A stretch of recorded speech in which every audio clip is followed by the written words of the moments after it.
ഉപേക്ഷിച്ച് ജയരാജനിലേക്ക് കേസെത്തിയപ്പോൾ ആ ഡിവൈഎസ്പിക്കെതിരായിട്ട് ജയരാജന്മാരെല്ലാവരും ചേർന്ന് കണ്ണൂരിലും തളിപ്പറമ്പിലുമെല്ലാം നടത്തിയ പൊതുയോഗത്തിൽ അവർ സുകുമാരനെ കുറിച്ചും പോലീസ് ഓഫീസർമാരെ കുറിച്ചും പറഞ്ഞതെന്താണെന്ന് ഞാനിപ്പോൾ പറയുന്നില്ല. ജയരാജൻ പരസ്യമായിട്ട് മലദ്വാരത്തിൽ കമ്പി കയറ്റുമോ സുകുമാര എന്ന് നമ്മുടെ MP ജയരാജൻ ചോദിച്ച് ഓർമ്മയുണ്ടല്ലോ. അങ്ങനെ മാർക്സിസ്റ്റുകാർ കൊല്ലുമെന്ന് ഭീഷണിപ്പെടുത്തിയതിനെ തുടർന്ന് കേരളത്തിലെ ആഭ്യന്തര വകുപ്പ് ഏർപ്പെടുത്തിയ ഗവൺമെന്റിനെ വെച്ചുകൊണ്ടാണ് ഇരിട്ടി ഡിവൈഎസ്പി മാർക്സിസ്റ്റ് പാർട്ടിയെ ഭയന്ന് ഇപ്പോൾ സഞ്ചരിക്കുന്നത്. മുടക്കോഴി മലയിൽ വെച്ച് TP കേസിലെ പ്രതികളെ പിടിച്ചതിന്റെ പേരിൽ ഇരിട്ടി CI VV മനോജ്, ആ മനോജിന് ഭീഷണിയുള്ളതുകൊണ്ട് ഗവൺമെന്റിനെ ആഭ്യന്തര വകുപ്പ് ഏർപ്പെടുത്തിയിട്ടാണ്. മുഖ്യമന്ത്രിക്ക് ഈ ജില്ലയിൽ രക്ഷയുണ്ടോ? ഡിവൈഎസ്പിക്ക് രക്ഷയുണ്ടോ? CIക്ക് രക്ഷയുണ്ടോ? കണ്ണൂരിലൊരു പത്രം പെരളശ്ശേരിയിൽ നടന്ന ഒരു സംഭവവുമായി ബന്ധപ്പെട്ട ഒരു വാർത്ത പ്രസിദ്ധീകരിച്ചു. വാർത്തയുടെ വിശദാംശങ്ങളെക്കുറിച്ച് ഞാൻ പോകുന്നില്ല. ആ വാർത്ത പ്രസിദ്ധീകരിച്ച പത്രത്തിന്റെ ഓഫീസിലേക്ക് മാർക്സിസ്റ്റുകാർ ഇരച്ചു ചെന്ന് ആ പത്രാഫീസ് വളഞ്ഞു. അവിടെ ഒരു മൂത്ത ജയരാജൻ പ്രസംഗിച്ചത് CPM-നെതിരായിട്ട് എന്തെങ്കിലും ഒരു വാർത്ത പ്രസിദ്ധീകരിച്ചാൽ കണ്ണൂരിൽ നിന്നിന്റെ പത്രം ഞങ്ങൾ ഇറക്കാൻ സമ്മതിക്കില്ല എന്നാണ്. ഇവിടെ മാധ്യമങ്ങൾക്ക് സ്വാതന്ത്ര്യമുണ്ടോ? ഈ കണ്ണൂർ ജില്ലയിൽ കിഴക്കേ കല്ലൂർ എന്ന് പറഞ്ഞൊരു സ്ഥലമുണ്ട്. ആ സ്ഥലത്ത് 15 കൊല്ലം മുമ്പ് ആ സ്ഥലത്ത് ഇപ്പോഴത്തെ കേന്ദ്രമന്ത്രി അനന്തകുമാറിന്റെ നേതൃത്വത്തിൽ പത്രപ്രവർത്തകന്മാരുൾപ്പെടെയുള്ള ഒരു സംഘം ആ കിഴക്കേ കല്ലൂരിൽ സന്ദർശനത്തിൽ അവിടെയുള്ള BJP RSS പ്രവർത്തകന്മാരുടെ തകർന്ന വീടുകൾ സന്ദർശിക്കാൻ വേണ്ടിയാണ് ആ യാത്ര പോയത്. അങ്ങനെ തകർക്കപ്പെട്ട വീടുകളിൽ ചിലതിൽ വർഷങ്ങൾക്ക് ശേഷമാണ് അതിന്റെ ഉടമസ്ഥന്മാർ ആ വീട് കാണാൻ പോകുന്നത്. അതിലൊരു വീടിൽ യുവമോർച്ചയുടെ തലശ്ശേരി മണ്ഡലത്തിന്റെ സെക്രട്ടറി ആയിരുന്ന അനിൽകുമാറിന്റെ വീട്ടിൽ അദ്ദേഹത്തിന്റെ വീട് തകർത്ത് 5 വർഷം കഴിഞ്ഞിട്ടാണ് സ്വന്തം വീട് തകർത്ത വീടും സ്ഥലവും കാണാൻ അനിൽകുമാർ ഉറക്കുന്നത് ഒരു MP-യുടെ സാന്നിധ്യത്തിൽ. ആ വീട് തകർത്ത് മാർക്സിസ്റ്റുകാർ കിഴക്കേ കതിരൂരിലുള്ള അനിൽകുമാറിന്റെ വീടിന്റെ പടിഞ്ഞിട്ടിൽ ഒരു തെങ്ങ് നട്ടു. ആ തെങ്ങ് അനന്തകുമാറിന്റെ നേതൃത്വത്തിലുള്ള ആ സംഘം ചെല്ലുമ്പോൾ ഇടിയോല മാറിക്കുന്നത് കിഴക്കേ കതിരൂരിൽ മാതൃഭൂമിയുടെ ഫോട്ടോഗ്രാഫർ മധുരാജ് ആ ഫോട്ടോ എടുത്ത് പിറ്റേന്നത്തെ മാതൃഭൂമിയിൽ പ്രസിദ്ധീകരിച്ചിട്ടുണ്ട്. ഇത് കണ്ണൂർ ജില്ലയാണ്. ആ കിഴക്കേ കതിരൂരിൽ നിന്ന് നിരവധി വീട്ടുകാരെ അതിനു മുമ്പും അതിനു ശേഷവും ആട്ടി ഓടിച്ചിട്ടുണ്ട്. അങ്ങനെ ആട്ടി ഓടിക്കപ്പെട്ടവരിൽ ഒരാളായിരുന്നു മനോജ്. ഇപ്പോ മാർക്സിസ്റ്റ് പാർട്ടിയുടെ ഏറാൻ മൂലകളായ ചില ഓഫീസർമാർ പോലീസുകാർ കൊടുത്ത വിവരമനുസരിച്ച് ചില ആളുകൾ പറയുന്നത് മനോജിനെ കൊന്നത് ജയരാജനെ ആക്രമിച്ച കേസിലെ പ്രതിയായതുകൊണ്ടാണ് എന്നാണ്. ഒരു കേസിലെ പ്രതിയായാൽ ആ കേസിലെ പ്രതിയെ കൊല്ലണം എന്നത് ഇവിടത്തെ നീതിയാണെങ്കിൽ, അതാണ് ഇവിടത്തെ രീതിയെങ്കിൽ കണ്ണൂർ ജില്ലയിൽ എത്ര പാർട്ടിക്കാർ പാർട്ടികളുണ്ട്? ഇവിടെ പ്രതികളല്ലാത്ത ആളുകൾ ആരാണെന്ന് CPM-ന്റെ സംസ്ഥാന സെക്രട്ടറി പിണറായി വിജയൻ, ഇവിടുത്തെ വെളിപ്പാടകരെ, വാടിക്കലിലെ പാവപ്പെട്ട രാമകൃഷ്ണനെ, അദ്ദേഹത്തെ അവിടെ കടയിൽ ചെന്ന് വലിച്ചിറങ്ങി വെട്ടിയും കുത്തിയും കൊലപ്പെടുത്തിയ കേസിലെ പ്രതിയാണ് പിണറായി വിജയൻ. പിന്നീട് ആഭ്യന്തരമന്ത്രിയായിരുന്ന ശ്രീ കോടിയേരി ബാലകൃഷ്ണൻ, അദ്ദേഹം RSSന്റെ പ്രചാരകനായിരുന്ന കരിമ്പിൽ സതീശനെ നേരിട്ട് വെട്ടിക്കൊലപ്പെടുത്തിയ കേസിലെ പ്രതിയാണ്. പി ജയരാജൻ കൂത്തുപറമ്പ് നഗരത്തിൽ വെച്ച് അവിടുത്തെ അഡ്വക്കേറ്റ് ശ്രീ MK രഞ്ജിത്തിന്റെ വക്കീൽ ക്ലർക്കായിരുന്ന PP മോഹൻ, അയ്യപ്പൻപുര PP മോഹനെ 1994 ഏപ്രിൽ മാസം 23-ാം തീയതി അദ്ദേഹത്തിന്റെ ആഫീസിൽ വെച്ച് രാവിലെ 11 മണിക്ക് ആഫീസ് വളഞ്ഞ് കഴുത്തറത്ത് കൊന്നല കേസിലെ പ്രതിയാണ് CPM ഇപ്പോഴത്തെ സെക്രട്ടറി ആയിട്ടുള്ള ശ്രീ P ജയരാജൻ. ഇവരെല്ലാവരും കേസിലെ പ്രതികളാണ്. മനോജ് കേസിലെ പ്രതിയായി എന്നാണ് പറയുന്നത്. ആ മനോജിനെ അതിലെ 2 കൊല്ലം മുമ്പ് കിഴക്കേ കല്ലൂരിൽ നിന്ന് RSS പ്രവർത്തനവുമായി ബന്ധപ്പെട്ടു എന്നതിന്റെ പേരിൽ ഡയമോക്രാ ശാഖയിൽ ബസ് തൊഴിലാളിയായിരുന്ന അദ്ദേഹം കൂട്ടുകാരുമൊത്ത് ശാഖയിൽ പോയി. ആ കല്ലൂർ എന്ന് പറയുന്ന രാവണൻകോട്ടയിൽ നിന്ന് ആദ്യമായിട്ട് RSSലേക്ക് വന്നത് മനോജാണ്. മനോജിന്റെ കൂടെ സ്വാഭാവികമായും കുറച്ച് ചെറുപ്പക്കാർ വന്നു. എന്താ ഒരു തെറ്റ്? ഒരു നാട്ടിൽ ഒരു പാർട്ടി മാത്രമേ പാടുള്ളൂന്നുണ്ടോ? കിഴക്കേ കല്ലൂർ എന്ന് പറയുന്നത് ഇതേതെങ്കിലും നേതാക്കന്മാർക്ക് അവർ കല്യാണം കഴിക്കുമ്പോൾ സ്ത്രീധനമായി കിട്ടിയ സ്ഥലമാണോ ഈ കിഴക്കേ കല്ലൂർ എന്ന് പറയുന്ന സ്ഥലം? ഈ കണ്ണൂർ ജില്ല എന്ന് പറയുന്ന സ്ഥലം ഇവിടുത്തെ CPMന്റെ ഏതെങ്കിലും നേതാക്കന്മാർക്ക് നോക്കിയെത്തുന്ന പെണ്ണിനെയും കല്യാണം കഴിച്ചുകൊണ്ട് വരുമ്പോ സ്ത്രീധനമായി കിട്ടിയതാണോ ഈ കണ്ണൂർ ജില്ല?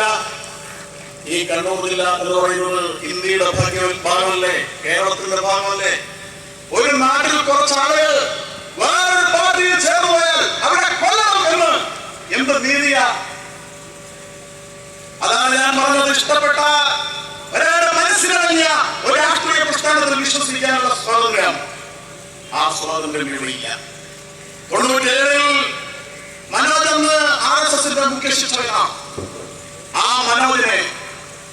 മനോജിന്റെ സഹപ്രവർത്തനായിട്ടുള്ള ഷാജിയെ, ഡയമണ്ടിൽ സംഘത്തിന്റെ പ്രവർത്തകനായ ഷാജിയെ വേറ്റുമേൽ വെച്ച് അവരോടത്തെ ശാഖയും കഴിഞ്ഞ് വരുന്ന സമയത്ത് വെട്ടിയും ബോംബെറിഞ്ഞും കൊലപ്പെടുത്താൻ ശ്രമിച്ചു.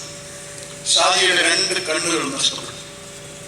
മനോജിന്റെ കാൽവിരലുകൾ നഷ്ടപ്പെട്ടു. ശരീരത്തിൽ ആകമാനം വെട്ടേറ്റു. 97-ലാണ്. അതാണ് മനോജിനെതിരെ നടക്കുന്ന ആദ്യത്തെ ആക്രമണം. നിങ്ങൾ പറയുന്നത് പ്രകാരമാണെങ്കിൽ ജയരാജൻ അന്ന് ആക്രമിക്കപ്പെട്ടിട്ടില്ലല്ലോ. അന്നെന്തിനാ മനോജിനെ കൊല്ലാൻ ശ്രമിച്ചത്? മനോജ് ഒരു കേസിൽ പ്രതിയായിരുന്നല്ലോ. ഒരു ചെറിയ പെറ്റി കേസിൽ പോലും മനോജ് പ്രതിയായിരുന്നല്ലോ. എന്തിനാണ് മനോജിനെ ബോംബെറിഞ്ഞത്? എന്തിനാണ് മനോജിനെ വെട്ടിക്കീറാൻ ശ്രമിച്ചത്? ഇത് പട്ടിയെ പേപ്പട്ടിയാക്കി ആ പേപ്പട്ടിയെ തല്ലിക്കൊള്ളുന്ന ഈ നയം മാർക്സിസ്റ്റ് പാർട്ടി എന്നും ചെയ്യുന്നതാണ്. അവരൊരാളെ കൊല്ലാൻ തീരുമാനിച്ചാൽ അവർ തീരുമാനിച്ച ആൾക്കെതിരായിട്ട് അപവാദ പ്രചരണങ്ങൾ നടത്തുക എന്നുള്ളത്, അവരുടെ പേരിൽ കള്ളക്കേസുകൾ ഉണ്ടാക്കുക എന്നുള്ളത് അവർ കാലകാലമായി ചെയ്തു വരുന്ന ഒരു രീതിയാണ്. ആ രീതി അനുസരിച്ച് മനോജിനെ 97-ൽ ആക്രമിച്ചു. അതിനുശേഷം 2004-ൽ മനോജിനെ ആക്രമിക്കാനുള്ള ശ്രമത്തിനിടയിലാണ്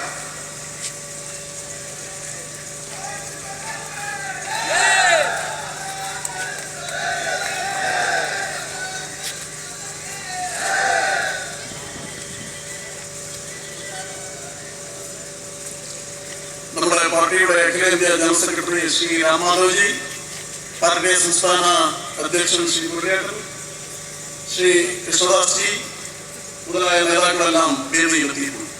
അന്ന് മനോജിനെ 2ാമത് ആക്രമിക്കുന്നത്, ആ ആക്രമിക്കുന്ന സമയത്താണ് മനോജിന്റെ കയ്യിൽ ഒരു പേനാകത്തിൽ പോയിട്ട് ഒരു സൂചി പോലും, പൊട്ടസൂചി പോലും ഉണ്ടായിരുന്നില്ല. ആ മനോജിനെ ആക്രമിക്കുന്നതിനിടയിലാണ് CPMന്റെ ഒരു പ്രവർത്തനം അവിടെ കൊല്ലപ്പെടുന്നത്. അതാ നാട്ടിലെ മുഴുവൻ ആളുകൾക്ക് അറിയാവുന്നതാണ്. മനോജിനെ ഒരു കൊലക്കേസിലും പ്രതിയാക്കി. പിന്നീട് 2009-ൽ വീണ്ടും ആക്രമിച്ചു. അങ്ങനെ 4 തവണ മനോജിനെ ആക്രമിച്ചു. ഒരു കാര്യം മാർക്സിസ്റ്റ് പാർട്ടിയുടെ ഈ ക്രിമിനൽ കൂട്ടങ്ങൾ, എല്ലാ മാർക്സിസ്റ്റുകാരും ഈ ആക്രമണത്തിന് അനുകൂലിക്കുന്നവരാണെന്നോ മാർക്സിസ്റ്റ് പാർട്ടിയുടെ നേതാക്കന്മാരെല്ലാവരും ഈ അറിവുകളെ അംഗീകരിക്കുന്നവരാണെന്നോ ഞങ്ങൾ കരുതുന്നില്ല. അല്ലെന്നതിനുള്ള വ്യക്തമായ വിവരങ്ങൾ ഏറ്റവും വിശ്വസനീയമായ കേന്ദ്രങ്ങളിൽ നിന്നുള്ള വിവരങ്ങൾ ഞങ്ങൾക്കുള്ളതുകൊണ്ടാണ് അടച്ചു പറയാത്തത്.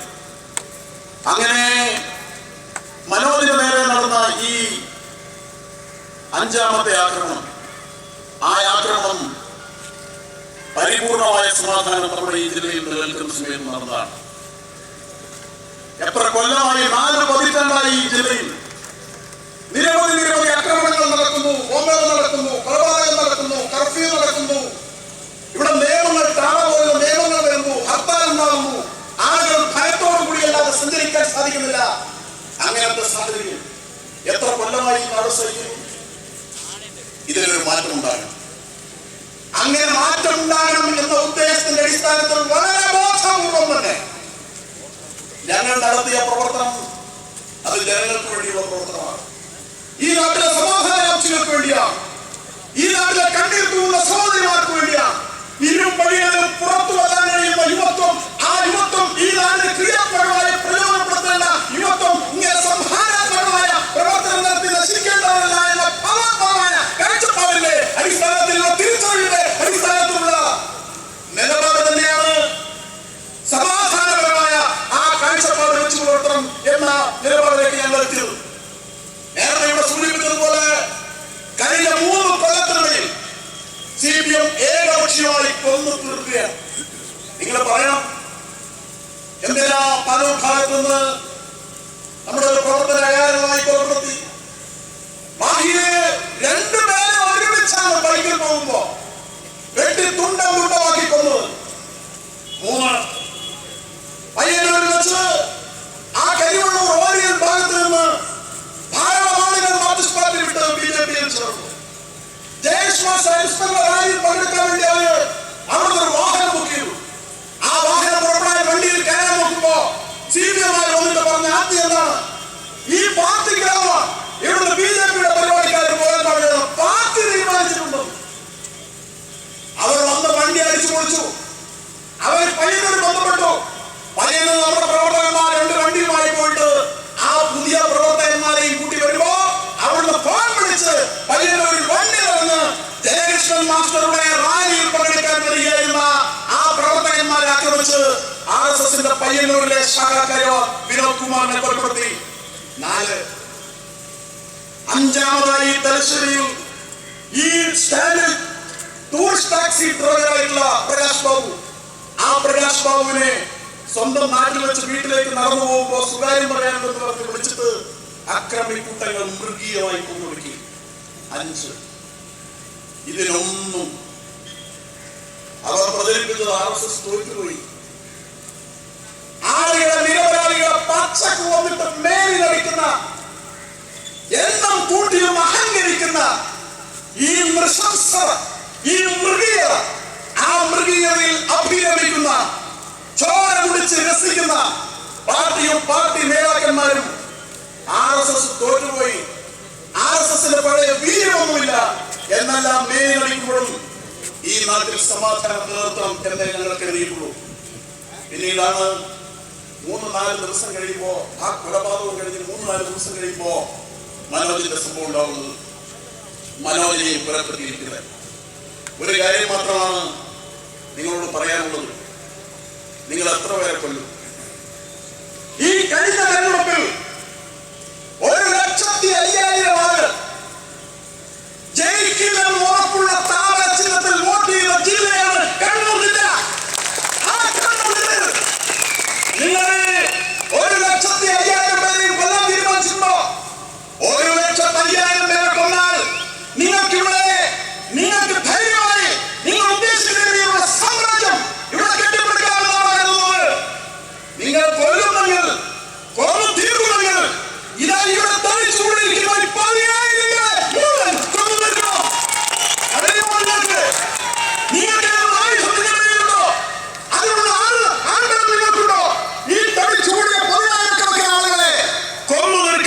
സാധിക്കുമോ? നിങ്ങൾ എന്താ വിചാരിച്ചത്? ഞങ്ങൾ ഭയപ്പെടുന്നു. മനോജിനെ കൊന്നിട്ട് 10 ദിവസമായിരുന്നു. കണ്ടോ നിങ്ങൾ ഈ തലശ്ശേരിയിൽ നിന്ന്? പേടിച്ചിട്ടാണെങ്കിൽ അങ്ങനെ പേടിക്കുന്ന സംഗതിയാണ് ആർഎസ്എസും ബിജെപിക്കും. ഇങ്ങനെ ഒരു പരിപാടി സംഘടിപ്പിക്കാനുള്ള ധൈര്യം കാണിക്കുമോ മാർക്സിസ്റ്റുകാരെ? ഇവിടെ ഇരുണ്ട് വന്നിരിക്കുന്ന ദേഹം നിങ്ങൾ ആരെയാണ് ഭയപ്പെടുത്തുന്നത്? നിങ്ങൾ 75 ആളുകളെ അരിഞ്ഞ് തള്ളിയില്ലേ? 75 ആളുകളെ കണ്ണൂരിൽ അരിഞ്ഞ് തള്ളിയില്ലേ? എത്രയാളുടെ കാല് മുറിച്ചെറിഞ്ഞു, എത്രയാളുടെ കണ്ണ് പോന്നെറിഞ്ഞ് വളർത്തു, എത്രയാളുടെ കൈകൾ വെട്ടി എരിഞ്ഞു, എത്രയാളുകളെ കൊന്നു തീർത്തു. ഒരു കാലിഞ്ച് പിന്നോട്ട് പോകാൻ ഈ പ്രസ്ഥാനം തയ്യാറായില്ലെങ്കിൽ നാളെ നിങ്ങൾക്ക് പിന്നെയും ഇതുപോലുള്ള ഈ കൊലപാതകമായി മുന്നോട്ട് പോകാൻ. നിങ്ങൾ ഏത് യുഗത്തിലാണ് ജീവിക്കുന്നത്? നിങ്ങൾ ഏത് യുഗത്തിലാണ് ജീവിക്കുന്നത്? ഈ പരിഷ്കൃത യുഗത്തിന്റെ ഒരു മാനവികതയും ഉൾക്കൊള്ളാതെ ഏറ്റവും പ്രാകൃതമായ രീതിയിലുള്ള ഈ പ്രവർത്തനം, ജനാധിപത്യത്തിന്റെ അന്തസ്സത്തെ കൊട്ടും നിരക്കാത്ത ഈ പ്രവർത്തനം നിങ്ങളിപ്പോൾ നടത്തിക്കൊണ്ടിരിക്കുകയാണ്. ഈ പ്രവർത്തനം നടത്തുമ്പോ അതിനെല്ലാവിധ ഒത്താശയും ചെയ്തുകൊണ്ട് ഇവിടെ കുറെ ആളുകളുണ്ട്. നേരത്തെ ഇവിടെ സൂചിപ്പിച്ചതുപോലെ ഞങ്ങൾ ഈ കൊലപാതകം നടന്ന ഉടനെ തന്നെ ഈ കേസ് കേരളത്തിലെ ഒരു ഏജൻസി അന്വേഷിച്ചാൽ ഒരുപാട് കൊലപാതകങ്ങളും സംഘർഷങ്ങളും ഇവിടെ നടന്നു. ഇതിന് അവസാനം വേണം. ആ അവസാനം ഉണ്ടാകണമെങ്കിൽ ഇന്ന് വരെ നടക്കാത്ത രീതിയിലുള്ള നിഷ്പക്ഷമായ നീതിപൂർവകമായ ഒരു അന്വേഷണം ഇതിനെ സംബന്ധിച്ച് നടക്കണം. മനോജിന്റെ വധം ഈ തലശ്ശേരി ആയിരക്കണക്കിന് ആളുകൾ ഇവിടെ ഈ പഴയ ഇവിടെ ബസ് സ്റ്റാൻഡിൽ പൊതുദർശനത്തിന് വെച്ചു. ഇവിടുന്ന് കിഴക്കേ കടലിലേക്ക് കൊണ്ടുപോയി അവിടുന്ന് പരിഹാരത്തിൽ ഇങ്ങോട്ട് കൊണ്ടുവന്നിട്ട് ആ വീട്ടിൽ സംസ്കരിച്ച്, ആ വീട്ടിനടുത്ത് കാര്യാലയത്തിനടുത്ത് മനോജിനെ സംസ്കരിച്ച് തിരിച്ചു വരുന്നത് വരെ ഒരു നിസ്സാരമായ സംഭവം പോലും എവിടെയും ഉണ്ടായിട്ടില്ല. CPM-ന്റെ ഒരു കുടിമരം പോലും, ഒരു കുടി പോലും ആരും തൊട്ടിട്ടില്ല. ആ പോകുന്ന വഴികളൊക്കെ അവർക്ക് ഉണ്ടായിരുന്നു. എത്ര അച്ചടക്കത്തോടു കൂടിയാണ് ഈ കാര്യങ്ങൾ നടത്തിയത്.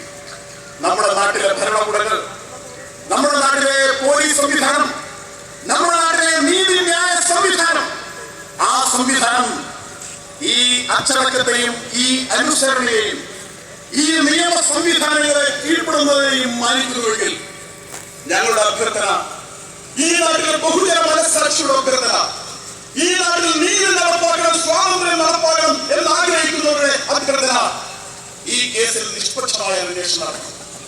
ഇവിടെ ക്രൈംബ്രാഞ്ച് അന്വേഷിച്ചു ജയകൃഷ്ണൻ മാസ്റ്ററുടെ കേസ്. ആ കേസിന്റെ വിധി പറയുമ്പോൾ തലശ്ശേരിയിലെ സെഷൻസ് കോടതി, ആ കോടതി പറഞ്ഞത് ഈ കേസിനെ താറുമാറാക്കാൻ, പ്രതികളെ രക്ഷപ്പെടുത്താൻ, യഥാർത്ഥ പ്രതികളെ കേസിൽ ഉൾപ്പെടുത്താതിരിക്കാൻ വേണ്ടിയിട്ടുള്ള എല്ലാ കൃത്രിമങ്ങളും ക്രൈംബ്രാഞ്ച് ഈ കേസിൽ ചെയ്തിട്ടുണ്ടെന്നാണ്. ഹൈക്കോടതിയും ആ കേസിനെ സംബന്ധിച്ച് അതാണ് പറഞ്ഞത്. ഇന്ന് പോലീസ് ഉദ്യോഗസ്ഥന്മാർ ഈ കേസിനെ അട്ടിമറിക്കാൻ ശ്രമിച്ചു എന്ന് പറഞ്ഞ് കോടതി ആ ക്രൈംബ്രാഞ്ചിന്റെ ഉന്നത ഉദ്യോഗസ്ഥന്മാരുടെ പേരെടുത്ത് പറഞ്ഞിട്ടുണ്ട്. നടപടിയെടുക്കണമെന്ന്. ക്രൈംബ്രാഞ്ച് എന്ന് പറയുന്നത്, ആ ക്രൈംബ്രാഞ്ചിന്റെ അന്വേഷണം എന്ന് പറയുന്നത് ഒരു തരത്തിലും നീതി കിട്ടുന്നതല്ല എന്ന് വളരെ വ്യക്തമാണ്. അതുകൊണ്ട് ലോക്കൽ പോലീസ് സ്വാധീനിക്കപ്പെടുന്നു, ക്രൈംബ്രാഞ്ച് സ്വാധീനിക്കപ്പെടുന്നു. ഇവിടെ മാറി മാറി വരുന്ന ഭരണത്തിന്റെ അടിസ്ഥാനത്തിൽ പോലീസ് സംവിധാനം പരിപൂർണമായും മാർക്സിസ്റ്റ് പാർട്ടി അത് ഇടതു ഭരിച്ചാലും വലതു ഭരിച്ചാലും മാർക്സിസ്റ്റ് നേതാക്കന്മാരുടെ ആജ്ഞയ്ക്കപ്പുറത്തേക്ക് ഒരു ചൂട് വെക്കാൻ ധൈര്യമില്ലാത്ത ഒന്നാണ് ഇവിടുത്തെ പോലീസ് സംവിധാനം എന്നതുകൊണ്ട് ഇവിടെ നിഷ്പക്ഷമായ ഒരു അന്വേഷണം നടക്കണം, നീതിപൂർവമായ ഒരു അന്വേഷണം നടക്കണം. മനോജിനെ അകാരണമായ സമാധാന അന്തരീക്ഷത്തിലാണ് കൊലപ്പെടുത്തിയത്. ഈ നാട്ടിലെ സമാധാനം തകർക്കുന്നതാണ് ആ കൊലപാതകം. അതുകൊണ്ട് ഞങ്ങൾക്കറിയേണ്ടത്, ഈ നാട്ടിലെ ജനങ്ങൾക്കറിയേണ്ടത് മനോജിനെ കൊന്നവരെ കുറിച്ച് മാത്രമല്ല, മനോജിനെ കൊല്ലിച്ചവരെ കുറിച്ച് കൂടിയാണ്. അതിന് ആസൂത്രണം ചെയ്ത ആളുകൾ അവരെ ഓരോരുത്തരെയും നിയമത്തിന്റെ മുമ്പിൽ കൊണ്ടുവരുവാൻ വേണ്ടിയിട്ടുള്ള പ്രവർത്തനം, ആ പ്രവർത്തനം നടന്നാൽ ഈ കേസിൽ നീതി കിട്ടി എന്ന്, ഈ കേസിൽ ന്യായം ജയിച്ചു എന്ന്, ഈ കേസിൽ സത്യം ജയിച്ചു എന്ന് കണ്ണൂരിലെ ഇതപര്യന്തമുള്ള രാഷ്ട്രീയ കൊലപാതകങ്ങളുടെ ഭീതിതമായ രക്തപങ്കിലമായ ചരിത്രത്തിൽ ഈ കേസിലെങ്കിലും ഇരകൾക്ക് നീതി കിട്ടി എന്ന് ബോധ്യപ്പെടുത്താൻ ഇവിടെ നടക്കുന്ന അന്വേഷണം സമാധാനം ഉണ്ടാവും. മറിച്ചാണ് അനുഭവമെങ്കിൽ ഈ കേസും ഇതുവരെയുള്ള കേസുകൾ കൈകാര്യം ചെയ്ത പോലെ അലംഭാവപൂർണമായി നീതിരഹിതമായി ഇരകളുടെ കണ്ണീർ കാണാതെ നിയമം ലംഘിച്ചുകൊണ്ട് ഈ കേസും അട്ടിമറിക്കാനാണ് ശ്രമിക്കുന്നതെങ്കിൽ, ഈ കേസിന് കാരണക്കാരായ ആളുകളിലേക്ക് ഈ അന്വേഷണം നീണ്ടുപോകുന്നില്ലെങ്കിൽ, ഇതിന് യഥാർത്ഥ പ്രതികളെ പിടിക്കാൻ ഈ അന്വേഷണ സംഘത്തിന് സാധിക്കുന്നില്ലെങ്കിൽ, ഈ കണ്ണൂർ ജില്ലയിലെ സമാധാനം തകർന്നാൽ, ശാന്തി തകർന്നാൽ അതിന് ഉത്തരവാദിത്വം ബന്ധപ്പെട്ടവർക്ക് മാത്രമായിരിക്കും എന്ന് ഓർമ്മിപ്പിച്ചുകൊണ്ട് ഈ നാട്ടിലെ ശാന്തിയും സമാധാനവും സംരക്ഷിക്കാൻ, ജനാധിപത്യം സംരക്ഷിക്കാൻ, പൗരാവകാശം സംരക്ഷിക്കാൻ, സ്വാതന്ത്ര്യം സംരക്ഷിക്കാൻ നടത്തുന്ന പോരാട്ടം, ആ പോരാട്ടം ഇവിടത്തെ മുഴുവൻ പ്രസ്ഥാനങ്ങൾക്കും വേണ്ടിയാണ്. മാധ്യമ സ്വാതന്ത്ര്യം അനുഭവിക്കാത്ത ഇവിടുത്തെ മാധ്യമ പ്രവർത്തകന്മാർക്ക് വേണ്ടിയാണ്. രാഷ്ട്രീയ പ്രവർത്തന സ്വാതന്ത്ര്യം നിഷേധിക്കപ്പെട്ട CPI ഒഴിച്ചുള്ള അവരുടെ കൂടെ നിൽക്കുന്ന CPI ഉൾപ്പെടെയുള്ള മുഴുവൻ രാഷ്ട്രീയ പാർട്ടികൾക്കും ആത്മാഭിമാനത്തോടുകൂടി, പരിണാമത്തോടുകൂടി ഇവിടെ രാഷ്ട്രീയ പ്രവർത്തനം നടത്താനുള്ള അവകാശത്തിന് വേണ്ടിയാണ്. ഇവിടെ സർവോദയക്കാർ മുതൽ ഗാന്ധിയന്മാർ മുതൽ ഇവിടുത്തെ സർവ്വവിധത്തിലുള്ള പ്രസ്ഥാനങ്ങൾ കണ്ണൂർ ജില്ലയുടെ മാനവികതരത്തിന് മുമ്പിൽ മുട്ടുമടക്കേണ്ടി വന്ന ജനാധിപത്യ അവകാശങ്ങൾ നിഷേധിക്കപ്പെട്ട ഈ നാട്ടിലെ മുഴുവൻ ആളുകൾക്ക് വേണ്ടിയുള്ള ഒരു പോരാട്ടമാണ്, പൗരാവകാശത്തിന് വേണ്ടിയുള്ള ഒരു പോരാട്ടമാണ് ഞങ്ങൾ ഈ മാനവികർ കുറിക്കുന്നത്. ഈ പോരാട്ടത്തിന് മുമ്പിൽ മരിച്ചു വീഴുന്നെങ്കിൽ മരിച്ചു വീണാൽ ഏറ്റവും അവസാനം ഈ ലക്ഷ്യം കാണുന്നവരെ പിന്നോട്ടേക്കായി പ്രഖ്യാപിച്ചുകൊണ്ട് അതിന് ആ പോരാട്ടത്തിന് ഈ നാട്ടിലെ മുഴുവൻ ജനാധിപത്യ വിശ്വാസികളുടെയും സഹകരണം ഉണ്ടാകണം, പിന്തുണ ഉണ്ടാകണം എന്ന് അഭ്യർത്ഥിച്ചുകൊണ്ട് ഞാൻ എന്റെ വാക്കുകൾ ഉപസംഹരിക്കുന്നു. നമസ്കാരം.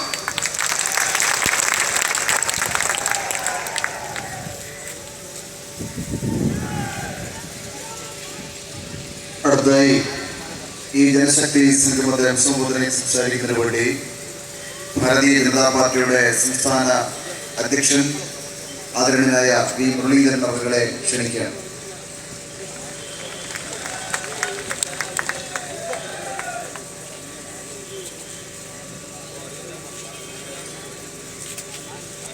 യോഗത്തിന്റെ അധ്യക്ഷൻ ഭാരതീയ ജനതാ പാർട്ടിയുടെ ജില്ലാ പ്രസിഡന്റ് ശ്രീ കെ രഞ്ജിത്ത്, ഇന്ന് ഈ പരിപാടിയിൽ സംബന്ധിച്ചുകൊണ്ട് നമ്മളോട് സംസാരിക്കാൻ ഇവിടെ എത്തിച്ചേർന്നിട്ടുള്ള ഭാരതീയ ജനതാ പാർട്ടിയുടെ അഖിലേന്ത്യാ ജനറൽ സെക്രട്ടറി ബഹുമാന്യനായ ശ്രീ രാം മാധവ്ജി, വേദിയിൽ സന്നിഹിതനായിട്ടുള്ള പാർട്ടിയുടെ മുൻ സംസ്ഥാന അധ്യക്ഷനും ദേശീയ നിർവാഹക സമിതി അംഗവുമായിട്ടുള്ള Shri P K Krishnadas G,